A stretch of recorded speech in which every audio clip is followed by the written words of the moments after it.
जो महाजन बा सेठ जनक बा धनी जनक जीवन सारा संपत्ति ठूल करी करी करी करी रखुथिले अनेक दिन माने बयसर जेतले अधिक तर बयस जाइछि बहुत दिन पर गोटिए ही पुआ आइछि। पुआ केमिति मनीष हब पुआ भविष्य में केमिति किछि हैरान हबनी ता पई भी चिंता आउ संपत्ति बाड़ी सब रखी देछन जे पुआ कण 5 पीढ़ी खाइले सरीबनी एते संपत्ति बाड़ी लगे देछन। हठात जेतबेले निया लागि जाइछि दर्शक बंधु आकस्मिक जदि दुर्विपाक आसीगला हठात से समय कौन करेंगे सेटा कहते हठात जदि आकस्मिक दुर्विपाक पलि आसला ताले मनीष आगे चाहिए मु केमिति एथुरु निस्तरी ये जो विपद केमिति रक्षा पाइबी। ये पति पत्नी लागिक सब संपत्ति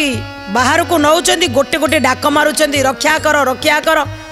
साई पड़िशा आगे कानेले किए जड़े आकुल चित्कार करुची जड़े जन को डाकी जड़े जन को डाकी पड़िशा सब दौड़ा दौड़ी आसी पहुँचला बेलू ये जो दी जना पति पत्नी लगी गाँ लोक मैंने किए बाल्टी उठे किए गरा उठे आई किए पानी धरिकी आसी सबू आसी पकईबार सब लगी जाइए घर भीतर निआ को हठात कौटू आसला निआ इलेक्ट्रिक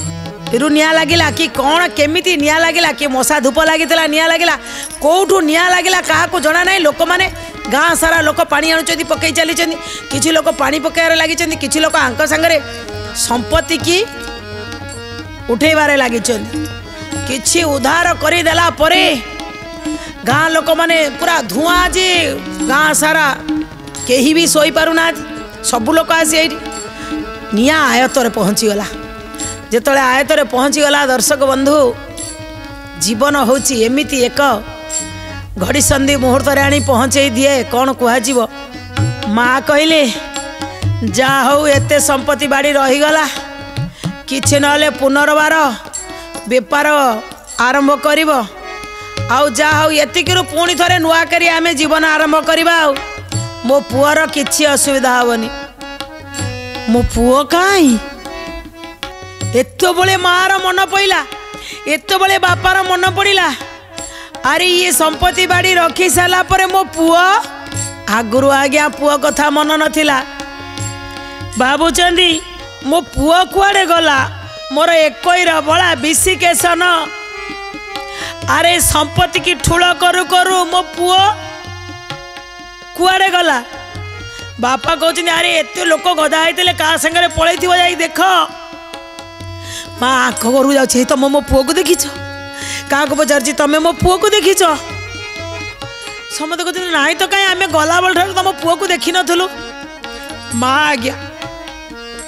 मार मन कौन केबे बुझीब चारिआडे खोजी खोजी आखि खोजुची अरे जीए मोर प्राण कुआडे गला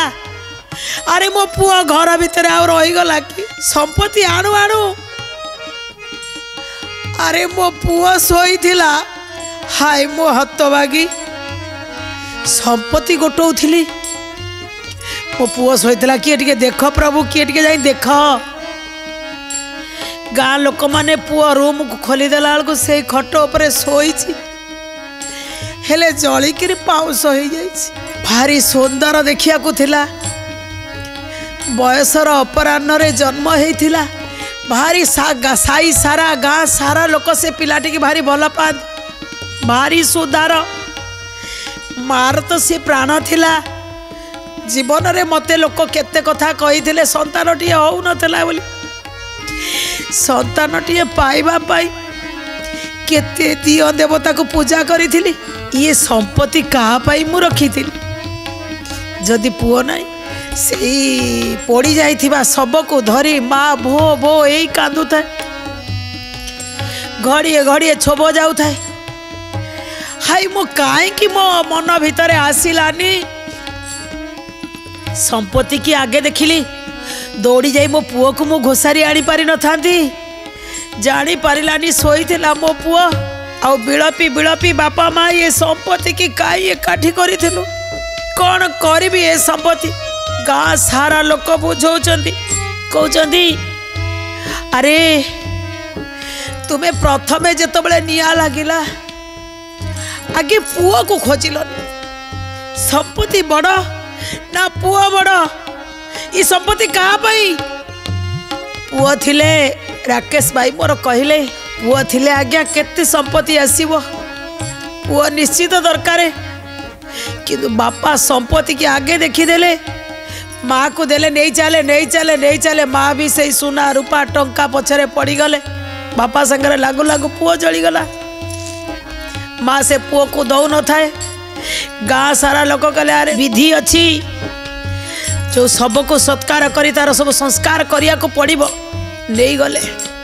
पुओ को छड़ई माँ कहले आ ये जेतिक संपत्ति रखिल ये संपत्ति सब निआरे पकई दियो जो निआ आसी थिला ये अग्निर तांडव जदि आसी थिला मो पुओ को नहीं गला ये संपत्ति कहीं रही मार आ कहले मोर सबुठ श्रेष्ठ संपत्ति थिला मो पाई मोर पुत्र सी थिला मोर प्राण धीरे धीरे माँ सबु बल पाई चुप रहिला पड़िशा मिसिकी तार सबु सत्कार काम सबु सारी देले सारिला परे से गाँ को गोटे ग्राम निरीक्षण पाई किछि लोक आसीथिले गाँ लोक को बुझेया पाई ये लोक मान को ये गाँ कथा सब कहीदेले आज्ञा आम समस्त मन दुख